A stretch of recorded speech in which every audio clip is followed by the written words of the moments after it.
Welcome back to The Explainer. Today, we are unpacking an absolutely fascinating historical and spiritual blueprint found in the ancient text of Nehemiah, specifically looking at chapter 2. We're going to explore exactly what the text says it takes to rebuild something that is completely, utterly broken down. And we're not just talking physically here, but spiritually too. Whether you're looking at the literal ruins of an ancient city or dealing with personal devastation, the principles outlined in this source material are just incredibly compelling. Let's get right into it. Okay, so imagine this incredibly dark, dramatic scene. Nehemiah has traveled a massive distance, and he's finally confronting the absolute ruin of Jerusalem. The walls completely broken down, the gates literally reduced to ash. It's a scene of utter, complete hopelessness. But, according to the text, this is exactly where true restoration has to begin, by bravely, honestly facing the reality of the ruin. That brings us to phase 1, the silent prep, or what we can think of as the secret burden. Right upon arriving in Jerusalem, Nehemiah doesn't immediately call a giant town hall meeting. He doesn't grab a trowel and start laying bricks. He waits 3 full days. But as the source material points out, he isn't just resting from his trip. He is actively engaging in some deep, heavy spiritual groundwork.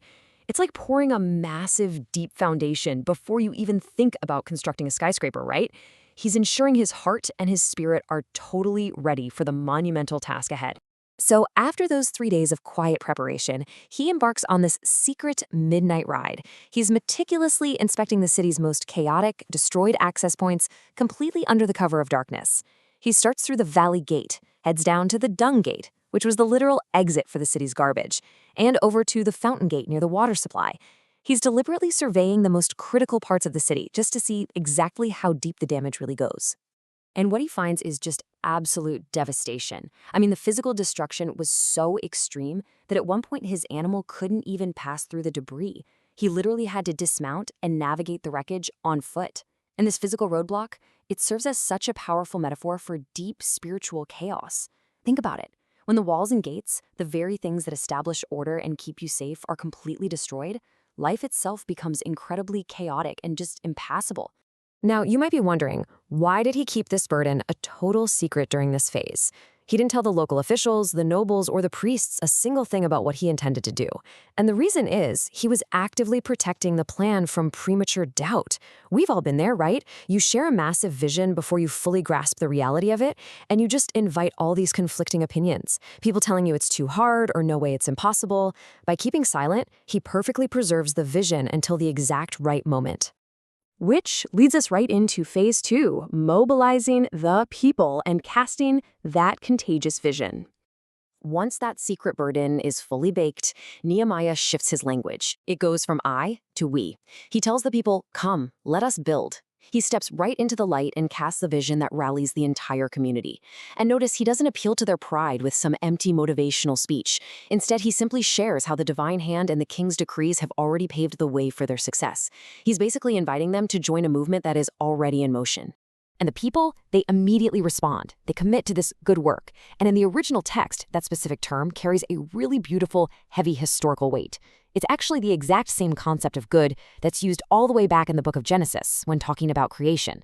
So the people realize this isn't just a basic masonry project, it is a return to divine order. It's about bringing light and structure completely out of the chaos. But of course, it's never that easy. Phase 3, facing spiritual opposition and the inevitable conflict. The source material breaks down the exact anatomy of their opposition, and it is highly, highly strategic. First up, you have Sanballat from Samaria bringing some incredibly heavy political heat and official pressure. Then there's Tobiah the Ammonite acting as an internal, relational spy, literally leveraging family ties to infiltrate the community from the inside. And finally, Geshem the Arab representing severe economic and trade threats. So the builders were surrounded by these very distinct, calculated pressures on literally all sides. The really crucial point here is that the enemies didn't just attack physically, they used calculated psychological warfare. Their very first weapon was relentless jeering and mockery, trying to make the builders feel foolish and small. Because let's be honest, when you're mocked, your confidence drains fast. Next came pure intimidation, designed to completely crush their faith. And finally, they escalated the whole thing to false accusations, demanding to know, are you rebelling against the king?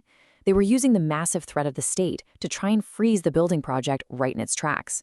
But how Nehemiah responds to this is an absolute masterclass in leadership. Facing terrifying accusations of treason, he doesn't even bother pulling out his royal letters from the king. I mean, he literally has the paperwork in his pocket, proving he has the king's permission, but he doesn't use it to justify himself to his haters. Instead, he completely bypasses earthly authority and boldly declares his absolute reliance on the God of heaven. He looks right at his enemies and firmly says, "The God of heaven will make us prosper." And then he drops this devastating line, "You have no portion or right or claim in Jerusalem." He reminds them they have zero heavenly inheritance there. And this deeply, deeply contrasts with his own life. Remember, Nehemiah was a cupbearer in the royal palace in Susa. He willingly sacrificed a life of immense wealth, safety, and comfort to come to a ruined, dangerous city specifically for a heavenly purpose. He knew exactly where his authority and his inheritance actually came from. Finally, we reach phase 4, the perfect master builder and the ultimate fulfillment of the story. To really understand the broader context here, we have to look at the timeline. Despite previous generations returning from exile over 90 years prior, the walls of the city remained an absolute pitiful ruins. For the original audience, this extended 90-year failure highlighted a really vital theological theme. Humanity just couldn't fully restore itself. It was loudly pointing toward their need for a completely different type of savior to finally finish the work.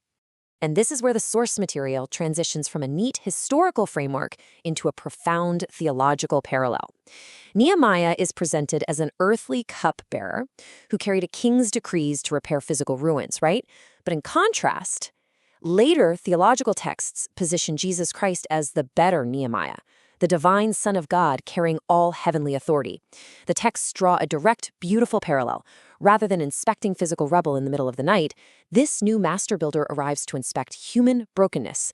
It completely upgrades an earthly construction mission into a massive framework of spiritual redemption.